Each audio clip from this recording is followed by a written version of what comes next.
है। अब क्योंकि जब टेक्निकल चले जाते हैं तो सम्मान का लेवल निश्चित रूप से और बड़ा हो जाता है, और वही सम्मान आपको मास्टर सिस्टम फॉर्मेट पे आपको मिलता है, जहां पे टेक्निकल जाने के बाद आपके परिवार को एक सम्मान की निगाहों से पूरे हिंदुस्तान के बीच में हम लोग प्रेजेंट करते हैं कि ये एक फैमिली है जो मिलके काम करती है। इनके पूरे परिवार में आरसीएम का एक माहौल बन गया, जहां पे इनके पिताजी, दादाजी, बच्चे, मौसी, चाचा सब अब लोग आरसीएम में हो गए हैं, और ये पूरे दुनिया और देश को बदलने के लिए पूरी तरह से तैयार है। तो निश्चित रूप से इनकी पहचान भी कुछ बड़ी हो जाती है। उसके बाद लेवल आता है जब आप प्रीकोर पहुंचते हो। ये सीढ़ियां मैं आपको बता रहा हूं, ये सीढ़ी आपके पायदान सफलता की सीढ़ियां हैं, और ये सफलता की सीढ़ियां चढ़ने के लिए अगर आप प्रीकोर पहुंचते हो, जो कि आपको मोटिवेट करती है, क्योंकि नीचे की सीढ़ियों पे लाने के लिए आप लोगों को तैयार करते हो, प्रीकोर पहुंचते हो तो निश्चित रूप से लेवल बड़ा है। उनकी कहानी बनाते हैं हम लोग, एक छोटी सी कहानी, क्योंकि उनकी कहानी, एक व्यक्ति जो प्रीकोर पहुंचता है एक कलेक्टर के बराबर का दर्जा पा लेता है मेरे हिसाब से, क्योंकि उसकी इनकम का लेवल उतना बड़ा हो जाता है और जिम्मेदारी का लेवल भी उतना ही बड़ा हो जाता है। क्योंकि एक व्यक्ति जब अपने नीचे 400-500 लोगों की घरों में इनकम दिलाना शुरू कर देता है तो ये अपने आप में छोटी बात नहीं रह जाती है, लेकिन उनकी पहचान नहीं बनती है। हम उनकी कहानी बनाते हैं और उनकी रियल स्टोरी, 100% रियल स्टोरी। कभी कभी कहते हैं लोग मिसगाइड करते हैं, हम गाइड करते हैं। हम पूरी दुनिया को गाइड करना चाहते हैं, मिसगाइड नहीं करना चाहते, क्योंकि लोग मिसगाइड करेंगे तो एक मिसगाइड करेगा, दूसरा मिसगाइड कर देगा, तीसरा मिसगाइड कर देगा, और पूरी जिंदगी आदमी बिन पेंदे लोटे की जैसे गुरकता रहता है और जिंदगी खत्म हो जाती है, लेकिन सफलता का पता ही नहीं चलता कहां चली गई है। लेकिन गाइड करे, अब क्योंकि हम लोग इतना सही तरह से ईमानदारी से सच्ची कहानी कि क्या जीवन था, क्या करते थे, कि कैसे उनके हालातों का सामना हुआ, क्या पढ़ाई लिखाई हुई, कहां किया, क्या माता पिता ने सपोर्ट किया, परिवार कैसे चला, घर में क्या आया क्या गया, छोटी छोटी चीजें। उनके लिए अगर 500 रुपए का चेक था तो 500 का चेक हम बताने की कोशिश करते कि जीवन ऐसे है, हम दिखाने की कुछ भी कोशिश नहीं करते, रियलिटी, क्योंकि सच्चाई लाना बहुत मुश्किल है। क्योंकि दुनिया चलती है झूठ के रास्ते पे, और आदमी झूठ बोल के कुछ भी कर सकता है, सच बोल के काम करके सफलता दिखाए, ये आरसीएम का नाम है। क्योंकि सच्चाई से बिजनेस करना है, करोड़ों लोगों के बीच में जाना, तो रास्ता वही होना चाहिए। इसके बाद फिर अगला मुकाम आता है जब आप अगले लेवल पे पहुंचते हो, यहाँ पे फिर आपको एक मोटिवेशन मिलता है, और यहाँ पे फिर आपका एक बड़ा सेलिब्रेशन होता है। बड़े सेलिब्रेशन में आपकी थोड़ी कहानी बड़ी होती है, आपके पूरे परिवार के साथ में, आपकी पूरी अनुभवों के साथ में, आपके ट्रेनिंग, मीटिंग, सिस्टम और सेमिनारों की सारी जानकारियों के बीच में हम दुनिया को बताना चाहते हैं कि सफलता की कहानी ऐसे लिखी जाती है, और ये तैयारी है करोड़ों लोगों के बीच में ले जाने की। लोग सच्ची घटना को देखें और कहें सर ये मेरी स्टोरी है, ये आपकी स्टोरी बन सकती है, ये हिंदुस्तान के हर आदमी की स्टोरी बन सकती है। आदमी रिलेट करता है कि यार मैं बिना पढ़ा लिखा होने के बावजूद अगर मैं कामयाब हो सकता हूं, मैं कम काम करके, गांव में रह के, खेती करके, या अंगूठा छाप होने के बावजूद अगर मैं 150 करोड़ रुपए कमा सकता हूं, और ये सच्ची घटना जिसमें कुछ अद्भुत नहीं है, आरसीएम का प्रोडक्ट यूज करना है, मीटिंग में आ जाना है, बात खत्म, दो छोटी छोटी चीजें अपना ली तो सफलता किसी के भी दरवाजे पर बिल्कुल मुंह आए खड़ी है। ऐसी कहानी आज आपके बीच में जितेंद्र सक्सेना जी की आपके बीच में आई। कुछ दिनों पहले हमने मन्नाराम चौधरी जी की हमने आपके बीच में रखी, तो वो जब कहानी लोगों के बीच में आई तो लोगों को बड़ा आश्चर्य था, क्योंकि हर व्यक्ति को हम जान नहीं पाते। यहां मैं एक बात बहुत जरूरी कहना चाहता हूं कि कोई भी व्यक्ति आरसीएम बिजनेस में आरसीएम को देख के नहीं आता। मेरा 21 साल का तजुर्बा है, मतलब 20 साल और कुछ महीने का जो मेरा तजुर्बा है आरसीएम में, आरसीएम बिजनेस को देख के नहीं आता। आरसीएम बिजनेस को देख के ज्वाइन करता है, काम नहीं करता है।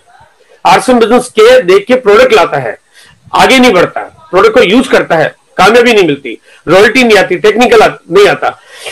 आज तक पूरे हिंदुस्तान में अभी तक जो भी व्यक्ति, अगर कोई व्यक्ति अगर ईगल या रनर विनर के लेवल पर भी पहुंचा है, तो वो कहीं ना कहीं किसी न किसी मीटिंग में आके, किसी सिस्टम की जानकारी मिलके, किसी न किसी से मोटिवेट होके, किसी न किसी की कहानी सुन के मोटिवेट हुआ। उसने कहा अच्छा यार ये कर सकते हैं, अगर ये अखबार बेचने वाले कर सकते हैं, ये दूध बेचने वाले कर सकते हैं, ठेला चलाने वाले कर सकते हैं, या ये पढ़े लिखे आदमी भी कर रहे हैं, डॉक्टर भी कर रहे हैं, इंजीनियर भी कर रहे हैं, वो कहानी सुनती मोटिवेट होता है, कमिटमेंट करता है। वो आपकी कहानी से कमिटमेंट करता है, वो केवल किट से या आरसीएम के प्रोडक्ट से कमिटमेंट नहीं करता। वो तो केवल प्रोडक्ट यूजर बन के रह जाता है, थोड़े दिनों वो भी छोड़ देता है, क्योंकि आदमी का मोटिव होता है कि मैं पैसा कैसे कमाऊंगा। आपकी कहानियां हिंदुस्तान की दिशा बदल सकती है, एक एक व्यक्ति की दिशा बदल सकती है। हर कहानी कुछ अलग ढंग से लिखी जा रही है आपके लिए, अलग तरह से होगी सच्चाई, लेकिन प्रस्तुतिकरण अलग अलग ढंग से, क्योंकि दुनिया को जो देखना पसंद है वो हमें दिखाना पसंद है। दुनिया को आज आपकी जरूरत है और इस दुनिया को बदलने की आपकी जिम्मेदारी भी है। उसके बाद जब आप आगे बढ़ते हैं, आप कोर टीम में आते हैं, तो फिर आप तो इस प्रोग्राम को होस्ट करते हैं।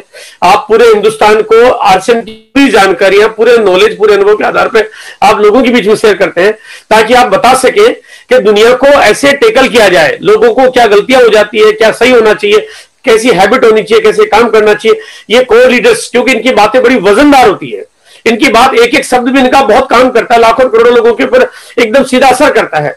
इनकी कहानी बनती है और कहानी बनने के बाद आगे इनकी कहानियों में आगे चल के मास्टर द सिस्टम इनको एक ट्रेनर के रूप में निकालना चाहता है। मैं चाहता हूं कि कहानी ऐसी बने कि एक व्यक्ति जो भले आज अखबार बेचता हो, एक दिन जब ट्रेन में सफर करे तो 4-6 लोग 10 लोग उनके पास आके बोले कि सर ऑटोग्राफ दे दो मुझे, क्योंकि वो एक हस्ती बन चुके होंगे। और ये कहानी और ये तरीका और ये मास्टर द सिस्टम बिल्कुल इसी फॉर्मेट में आपके लिए काम कर रहा है।